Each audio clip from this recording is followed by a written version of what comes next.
If you're everything to everyone, you're nothing in the market. That's Corey Quinn, the architect of the deep specialization movement. As a former CMO of Scorpion, he helped scale the agency from 20 million to 200 million by dominating niche verticals like legal, home services, and healthcare. He advises 6, 7, and 8-figure agency owners on how to break free from the generalist trap, become the go-to solution in the market, and build truly scalable businesses. But how does he do it? I've seen inside of hundreds of agencies. The one thing that gets them to 8 figures is... In this episode, you will learn how to escape the generalist trap and choose a vertical that's profitable and fulfilling without guessing. 1% of your market equals an 8-figure success. Always pick a vertical with that's your sweet spot. The hidden clues inside your agency's current book of business that often point to strong vertical opportunities. 9 times out of 10, your best vertical is already hiding in your client list. How to stand out, charge more, and build a flywheel inside your niche. One vertical, one problem, solved exceptionally well. We were able to go from 40 deliverables to 5 and got our clients to pay us double by... And a hot take you were not expecting. MSPs are a sort of one of these sleeper industries that has a lot of potential.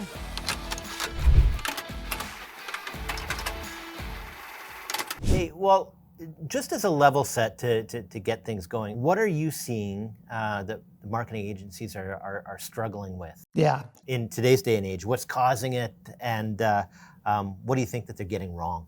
Yeah, well, what I see happening right now in the market is that it unfortunately is getting harder than ever to run a profitable agency. Clients are bringing work in-house. People are leaving agencies. They're trying a lot of different options. The agencies are really struggling to keep clients. And I think one of the key things that is driving that struggle is that so many agencies are caught in the generalist trap. And I'd love to share with you, Jeff, what that is. It's actually something I call a negative flywheel. And it starts with the classic trap that every agency owner gets into, which is saying yes to everyone, right?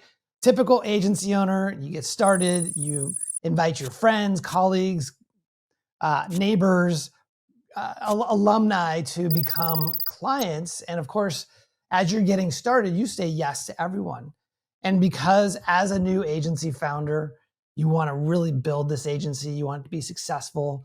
So of course you over deliver on those first clients. And when you over deliver, you get referrals and you get new business. And you say yes to all of that.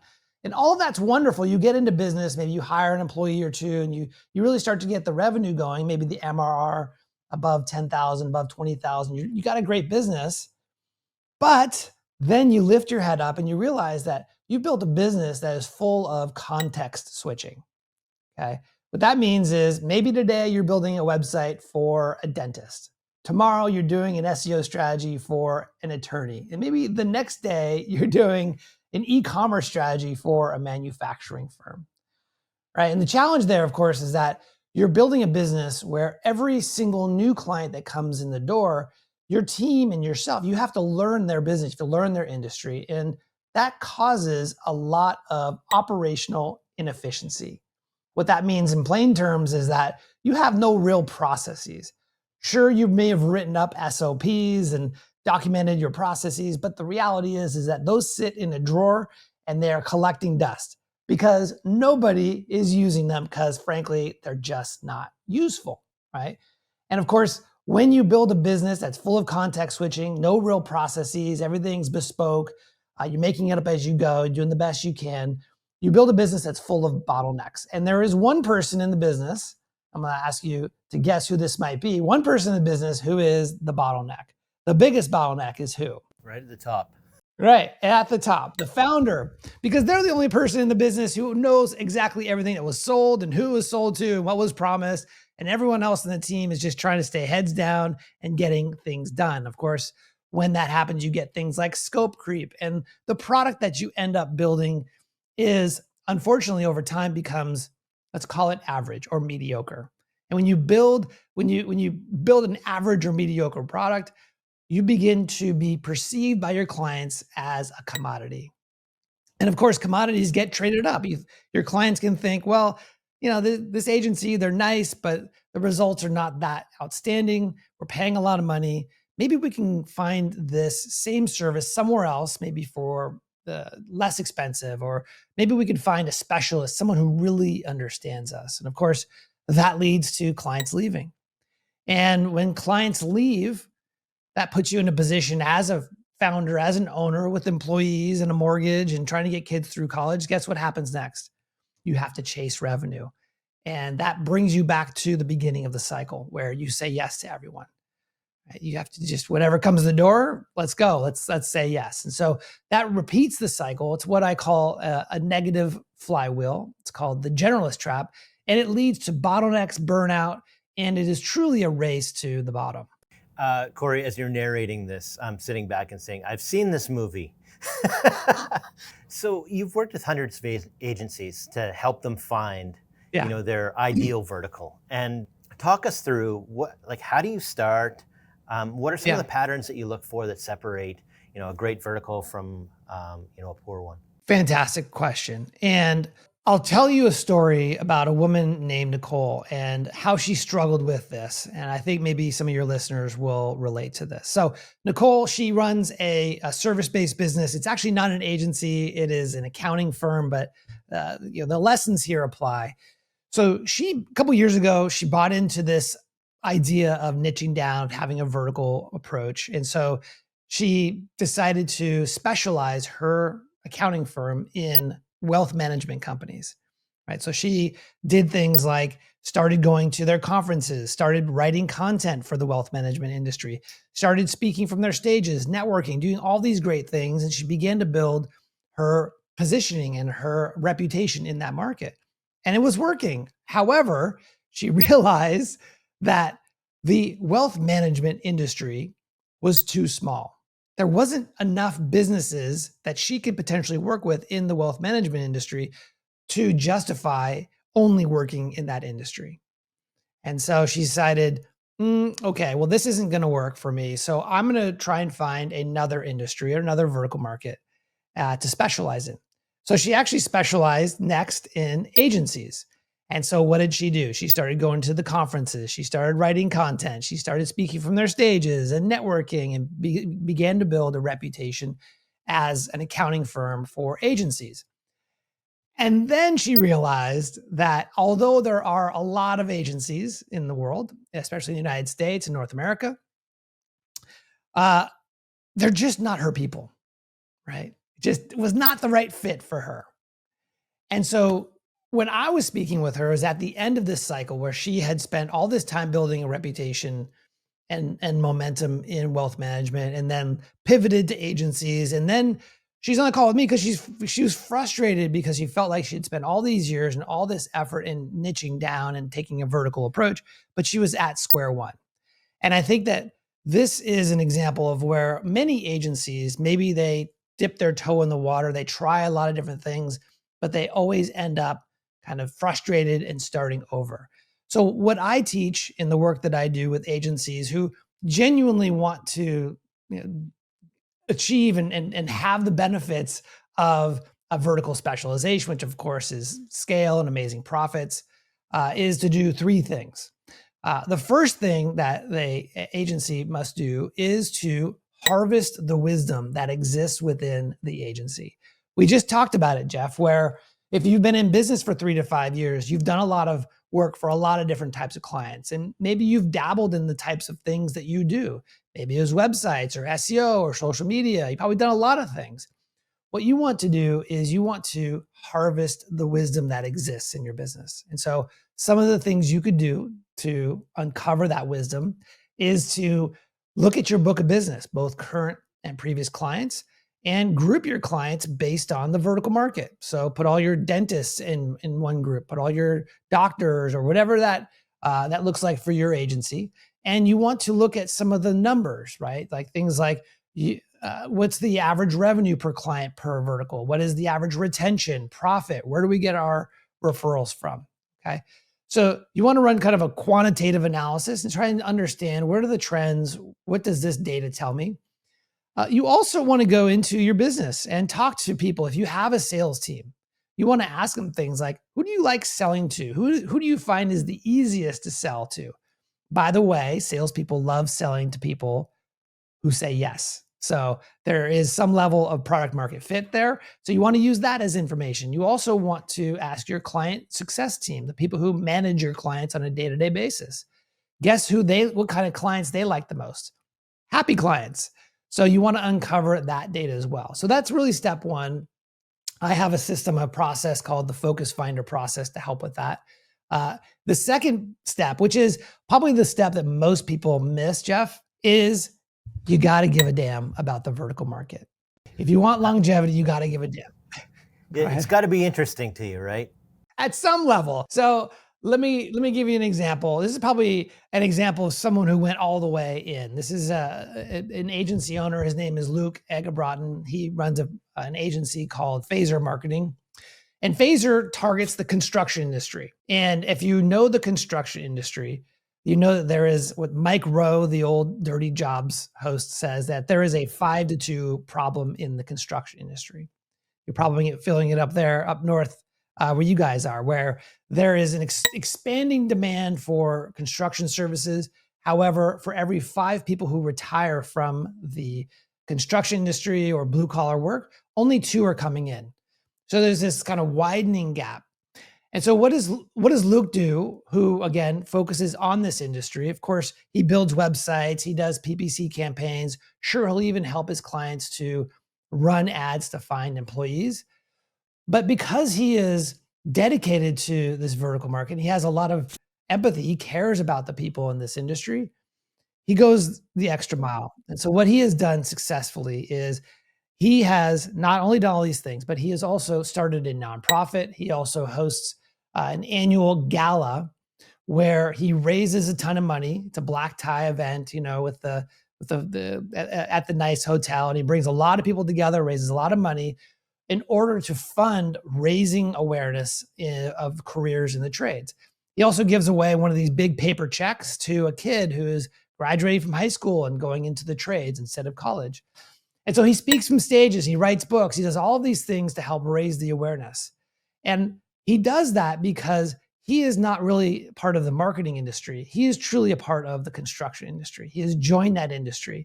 And as a result of that, he becomes a safe and trusted choice for people who are looking for marketing services in that industry. Yeah, what a great story and an example. Like, you're not doing that if you don't give a damn about and you're not passionate about it. But what a fantastic, marketing strategy to get your name out there. Yeah, absolutely. And the reality is, Jeff, not everyone needs to do this. This is probably an extreme case. What you do have to do is you have to like these people. You have to believe in them and the mission that they're on, because you're going to be spending a lot of time with them. You're going to be writing books with them. You're going to be on their stages. You'll be interviewing them on your podcast. And so there has to be some level of intrinsic care and empathy for them if you want to be successful over the long run. That's number 2. And then there's number 3, the third step. The first one was harvesting wisdom. The second one is give a damn. The third one is you have to have a large enough addressable market, which means that if you're going to focus your agency in a vertical market and going forward, you're only going to be focusing this one area, you want to make sure that there are enough businesses to justify actually exclusively focusing in on that market. So the model I teach is you take the total addressable market, which is all of the businesses in that vertical market, and you multiply that by 20%. That's the Pareto principle, the 80-20. You know that out of any market, only 20% of the businesses, give or take, are going to be the ones that are in your sweet spot. Once you have that number, I want you to multiply it by 3%. Now, the 3% is the number of businesses in that 20% that you should be able to achieve getting as clients within the first year or 2 as a result of vertical focus. Yeah. So, yeah, go ahead. No, well, so I just wanted to jump in there and ask, how do you know if your market is too small? Sure. Yeah, I don't know if it's a problem that everybody has, but you have to be able to figure out is, hey, should I be putting some energy into it before I go and put a whole bunch of months or years of effort into starting to grow something? Yeah. Yeah. So it's like the old saying, I think something my mom told me growing up. She said, you want to make sure that you're leaning the ladder against the right building, because you don't want to get to the top of the ladder and realize it was against the wrong building. And so this is why it's critical work, right, to do ahead of time. And what does it take to get to an 8-figure agency? You need to target a vertical market that has just over 16,000 businesses. If you target a vertical market that has 500, 1,000 businesses, you're limiting your earning potential. That's why I use the number 16,000. It's actually 16,600 businesses. If you're at that number and you charge $5,000 a month for your services, you have an 8-figure business. I like having the specific number. So let's continue on with some specifics, because I want to convince people on this path. You've been behind the curtains of hundreds of different agencies now, and so talk to me a little bit about how specialization can really create operational scale. I think the best way to answer that question is to talk about the deep specialization flywheel. And this is really the key to unlocking scalable growth for an agency. And it, of course, touches on sales, marketing, and operations. It starts by having a vertical focus. So choosing a vertical market, going through the 3 steps we just discussed. Let's say it is plumbers, for lack of a better term. And as an agency owner, you go through the process, you identify plumbers as a vertical market, which means going forward, you're going to attract those businesses. And over time, you build 5, 10, 15, 20 of these clients. You begin to, as a result of that, build a lot of expertise. You're solving the same problem for the same business over and over and over. And guess what happens? You get pretty good. It's like the old Bruce Lee quote, I fear not the man who's practiced 1,000 kicks once. I fear the man that's practiced one kick 1,000 times, right? And then through that expertise, you're able to truly be able to build systems and software. Back when I was at Scorpion, the agency, we grew from 20 million to 200 million using this methodology. We built a lot of systems that allowed us to create predictable results for our clients. It also created a lot of operational efficiency and leverage. What that means is for every client that we sold, every one of those clients went through an assembly line, a very carefully curated assembly line approach that created an amazing experience for the client, and it allowed us to completely operationalize our business, right? It's once you have that predictability in your operations, is that you are able to create outstanding, remarkable results on demand for your clients in that vertical market. Of course, that raises your authority in the market. It raises your branding, your visibility. You become the go-to agency in that vertical market. When you become that rare, hard to find agency who truly understands the business and produces amazing results consistently, guess what you're able to do? You're able to raise prices. When you raise prices, you're able to have more margin, both because you have an operationalized business and you have an outstanding brand and premium positioning in the market.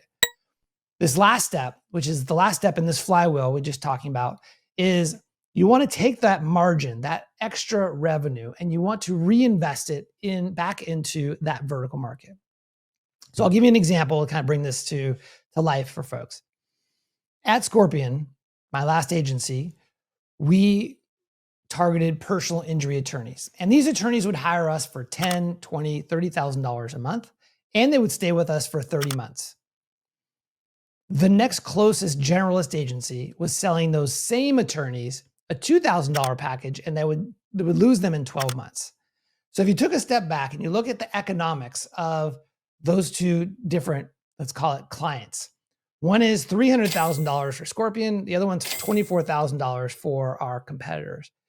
Well, because we had so much more revenue per client and a lot of margin built into that, that allowed us to reinvest all of that into things like better sales teams, more sales trainers, more sales infrastructure, helped us to have better marketing. We were able to do things like give away cars, and we sent gifts to everybody. We gave away trips and all these amazing experiences, which of course allowed us to run circles around our competitors. Everyone knew who we were.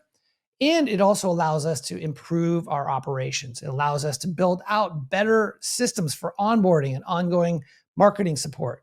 It allowed us to build better marketing tools and products for our clients, and so on and so forth. So this flywheel goes round and round, and what it allows us to do is really build a moat around our agency that no one can really touch.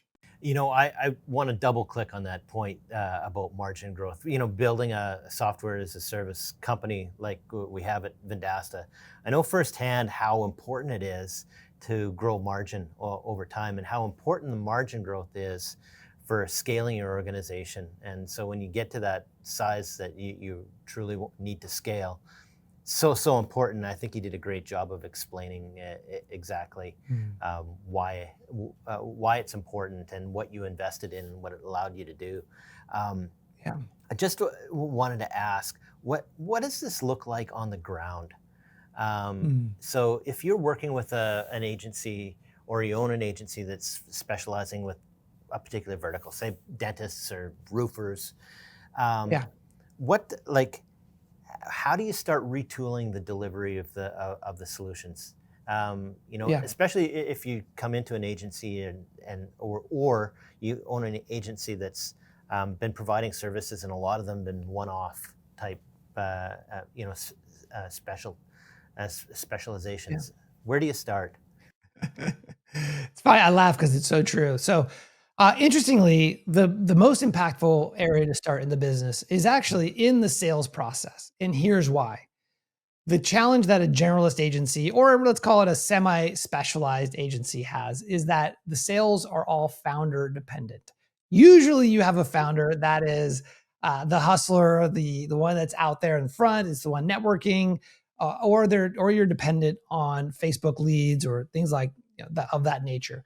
The challenge, of course, is that because every sale is unique and different, you end up having a bottleneck in the sales department. So the first place I teach my clients to focus on when it comes to getting sort of leverage from this vertical approach is in the sales process.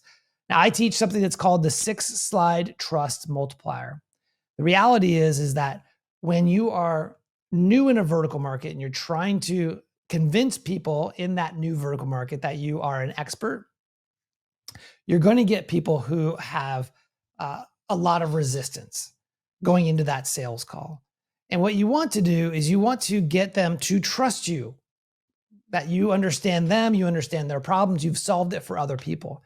And so one of the first things you need to do is to be able to build trust quickly through, again, I teach a methodology called the 6-slide trust multiplier.